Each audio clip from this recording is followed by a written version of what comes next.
In this video, I'm going to show you how you can change your language on Google Chrome browser.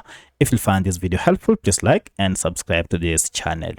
Alright, so if you wish to search in a different language rather than English, you can go ahead and switch to another different language so that your search responses comes in your preferred language. To do this, go ahead and open your Google browser and log into your account, and you can see my account is here. Go ahead and click on your account icon and then click on manage your Google account.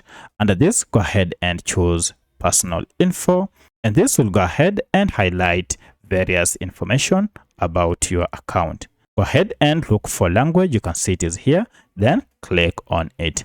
Under preferred language, you can see I'm using English United States. To change this to another different language, click on it and you should see a number of languages available for you here. Click on any that you wish, like this, and then go ahead and click on save here. And by doing so, your language will have been changed to the new language. So that's how you can change your Google language on Google Chrome. If you have any other question, kindly let me know in the comment section. Otherwise, thanks for watching and let's meet in the next video.